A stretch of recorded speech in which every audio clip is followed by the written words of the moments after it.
ती रात्र काळीभोर होती. विजेच्या कडकडाटांसह पावसाच्या थेंबांनी जमिनीवर नाचायला सुरुवात केली होती आणि प्रत्येक थेंबाचा आवाज जणू कुठेतरी हरवलेल्या आठवणींचं गीत गात होता. हातात छोटी बॅग घेऊन अमोल गावच्या बसस्टँडकडे चालला होता. तो दिवस त्याला फार विचित्र गेला होता. ऑफिसमध्ये बॉसने दिलेलं भरपूर काम, त्यामुळे काम संपायला उशीर, त्यात ट्रेन चुकली आणि आता गावाकडे जाण्यासाठी एकच पर्याय, शेवटची बस. 7व्या माईलचा बसस्टँडकडे एका हातात ऑफिसची बॅग आणि एका हातात छत्री धरून तो चालत बसस्टँडवर पोहोचला. शहराच्या सीमेपलीकडं झाडांनी वेढलेला, अंधारात बुडालेला. तिथं फक्त एक मंद बल्बचा उजेड आणि एका कोपऱ्यात चहाची टपरी. त्या टपरीवर एक फलक लावलेला, शंकर चहा हाऊस. चहा आणि साथ दोन्ही गरम. अमोल हसला व स्वतःशीच म्हणाला, रात्रीचे 11 वाजता साथ कोण देतं भाऊ? असा विचार करत तो टपरीकडे गेला. रात्रीचा काळोख, नीरव शांतता व निर्जन रस्ता. जुनी टपरी, त्यात एक जाडसर माणूस बसला होता.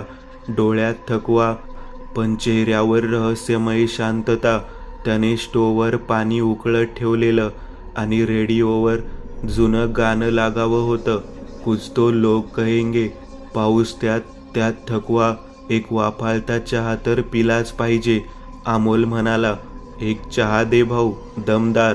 शंकरने नजरेने वर पाहत, दमदार चहा फक्त दमदार लोकांसाठी, असं गूढ आवाजात बोललं. पण आज फार शांत रात्र आहे. अमोल बसला आणि त्या वाक्यावर हसून म्हणाला, शांत रात्री वाईट काय आहे? शंकरचा चेहरा अचानक गंभीर झाला. शांतता चांगली असते तेव्हाच, जेव्हा ती जिवंत असते, पण कधीकधी हीच शांतता मृतांची असते. अमोल थोडा थबकला. काय म्हणायचंय तुला? शंकर काही उत्तर देत नाही, फक्त कपात चहा ओततो आणि म्हणतो, शेवटची बस आली नाही तर इकडे झोपायचं का? पाऊस वाढेल. अमोलने चहाचा एक घोट घेतला. चहाचा वास वेगळाच होता, दालचिनी आणि काहीतरी ओळखीचं पण विचित्र. बसस्टँडवर त्याच्याशिवाय व टपरीवाल्याशिवाय कोणीच नव्हतं. अमोल म्हणाला, इतक्या रात्री एवढं निर्जन वस्ती, कोणीच नसतं, मग तुम्ही कशाला एवढा वेळ अशा ठिकाणी टपरी चालू ठेवता? शंकर काहीच बोलला नाही, फक्त विक्षिप्त हसला. एक भटकं कुत्रं, जो वारंवार टपरीकडे येऊन सतत भुंकत होता. अमोल, हा कुत्रा तुझ्याच टपरीचा का? शंकर म्हणाला, तो नाही रे, तो नेहमी इथे येतो, पण काही रात्री भुंकत नाही, फक्त शेपूट पायात घेऊन पळून जातो. अमोल विचारतो, असं का? शंकर हसत बोलला, जेव्हा ती येते. अमोल हसला. काय? कोण येते? शंकर मंद स्वरात म्हणाला, तीच जी 10 वर्षांपूर्वी इथे उलटली होती, तेच. अमोलचं हास्य मावळलं. पावसाचा आवाज वाढत चालला होता. वारा थंड, झाडांच्या पानांनी कुजबुजायला सुरुवात केली होती. अमोलच्या अंगावर शहारे आले. अपघात झाला होता का? हो, रात्री 12 वाजता. पूर्ण बस जळून गेली. लोक म्हणतात त्या रात्री अजूनही ती बस इथे थांबते. अमोलने हसून कप खाली ठेवला. तू लोककथांवर जास्त विश्वास ठेवतोस? शंकर काही बोलला नाही. त्याची नजर समोरच्या अंधाऱ्या रस्त्याकडे होती, जिथं काही क्षणांपूर्वी काहीच नव्हतं, पण आता हलका प्रकाशाचा झोत दिसू लागला होता. शंकर म्हणाला, बघ, ती आली. त्याचा आवाज थरथरला. अमोल उठून समोर पाहू लागला. दूरवरून हेडलाईट्स दिसू लागले.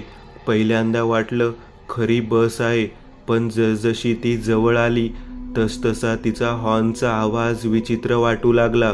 आवाजात काहीतरी वेगळं होतं, जणू वेदना. बस हळूहळू थांबली. अमोलला आश्चर्य वाटलं. बस खूप जुनी दिसत होती, गंजलेली, पण आत दिवे लागलेले होते. ड्रायव्हर सीटवर कुणीतरी बसलेलं दिसत होतं. चेहरा दिसेना.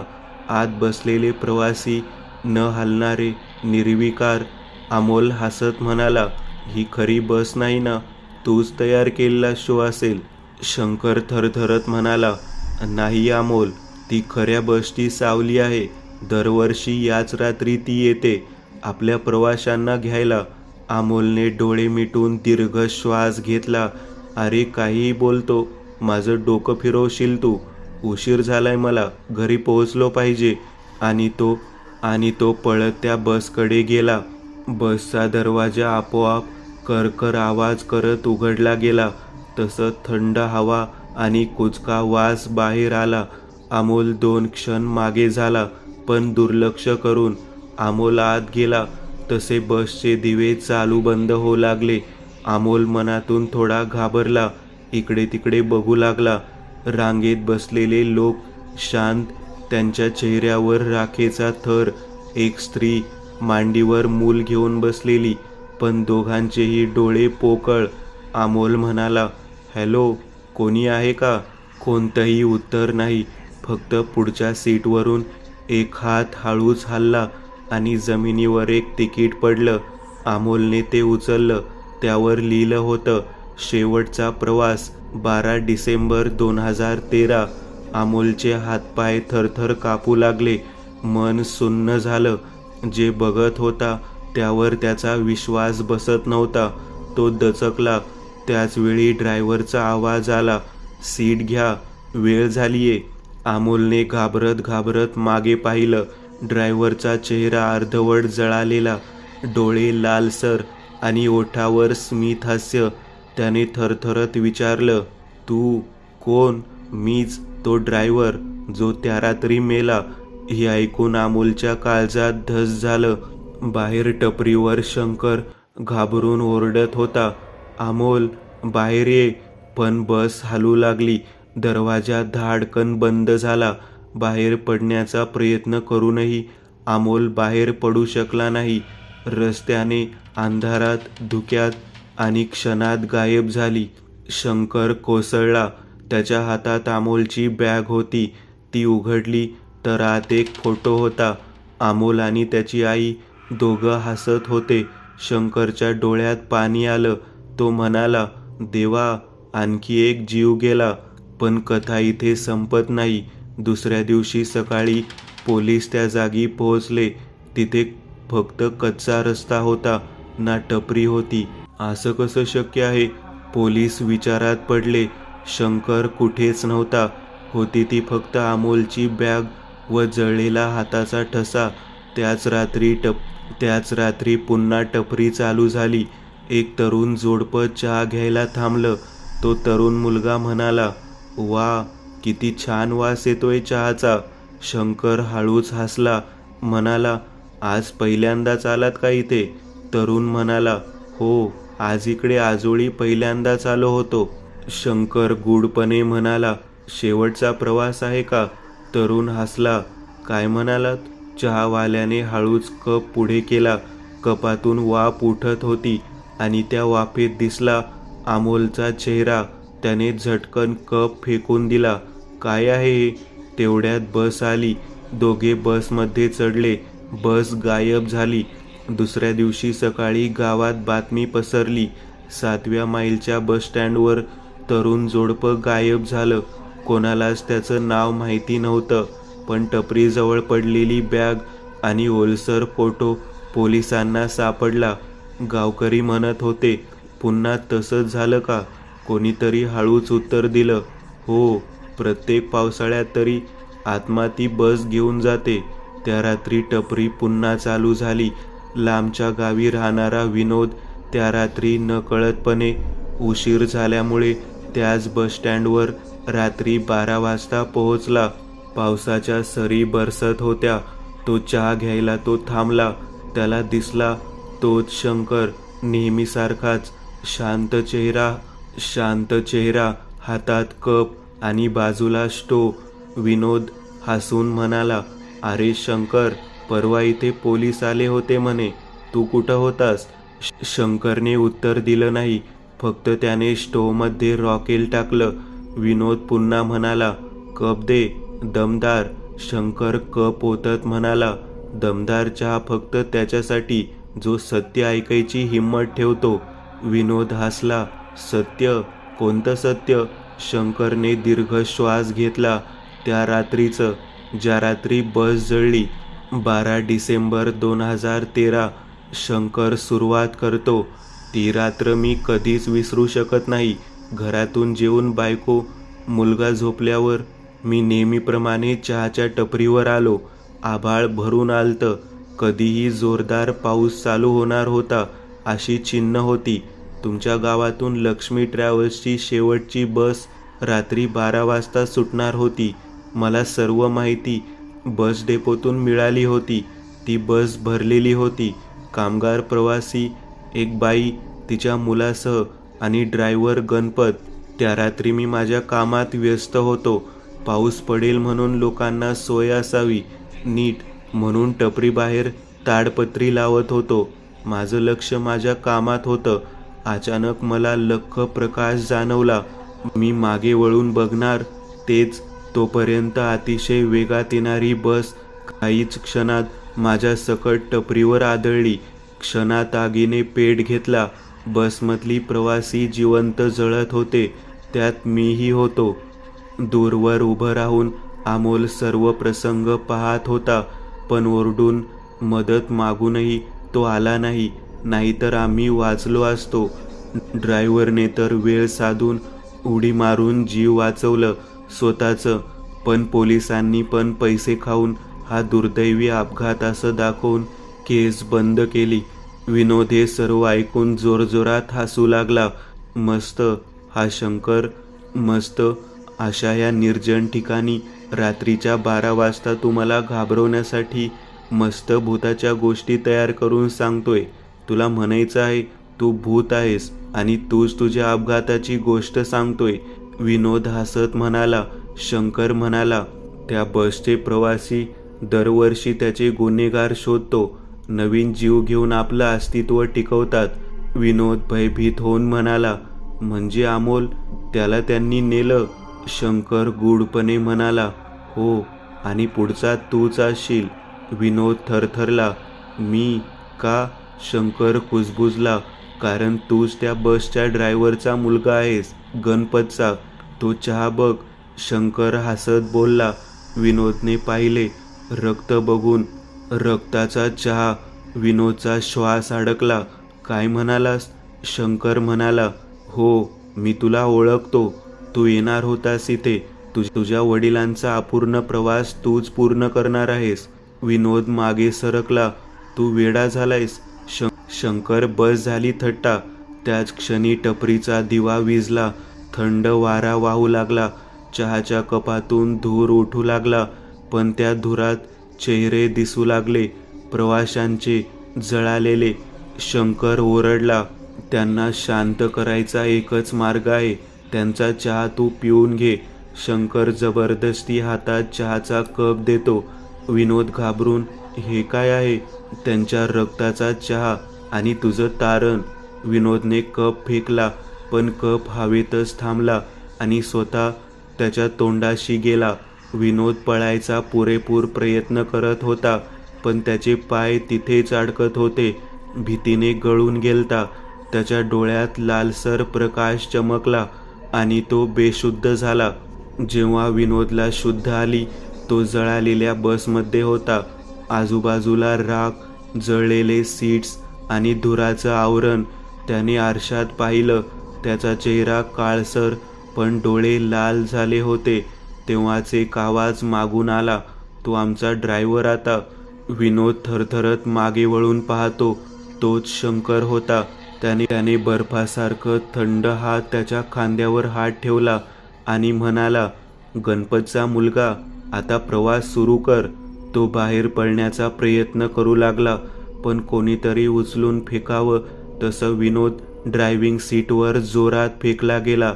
आता मी मरणार हे त्याला कळून चुकलं होतं. ओरडत होता, रडत होता.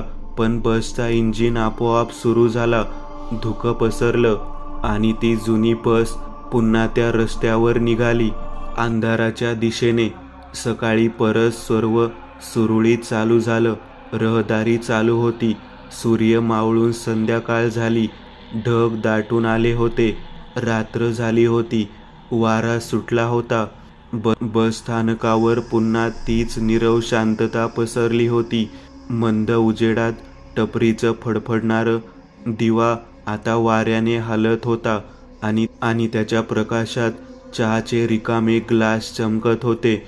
राजने धडधडत्या हृदयाने आपलं घड्याळ पाहिलं. 12:45. हे शक्यच नाही. तो स्वतःशीच पुटपुटला.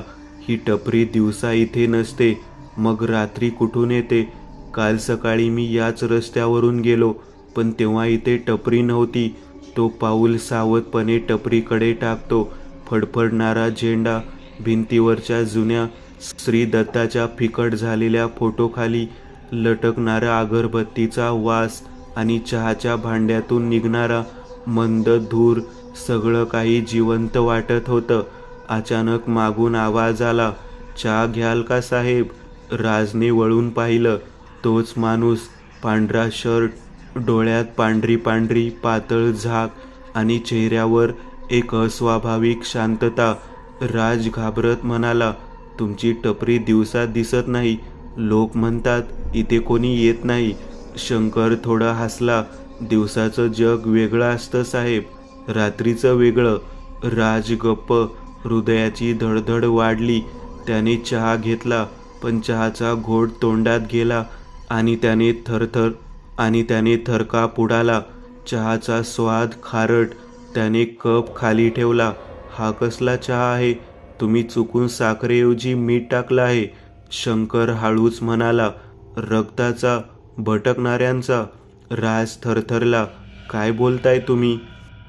शंकर फक्त विक्षिप्त हसला आणि अचानक त्याच्या मागचं दृश्य धुक्यात विलीन झालं. बस स्थानक, झाडं, बाग, सगळं गायब.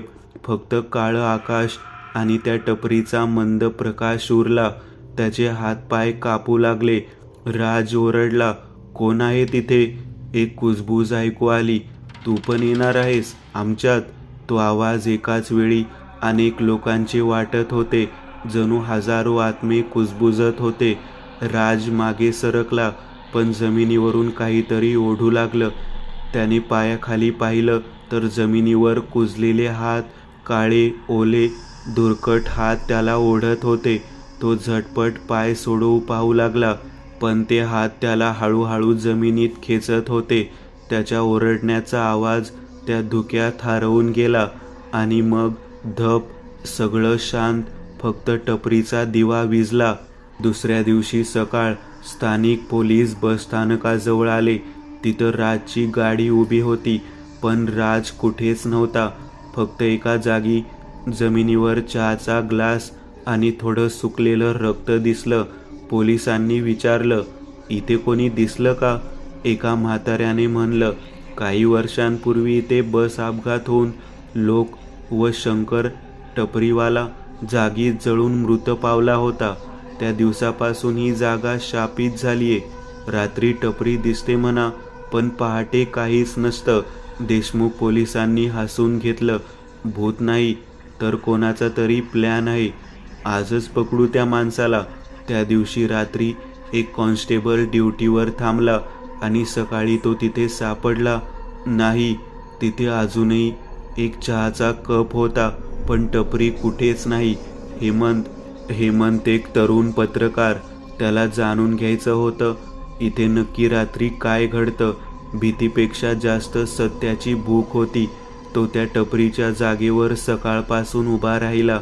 दिवसा काहीच नव्हतं, फक्त मोकळी जमीन, थोडी राख आणि काळवंडलेली माती.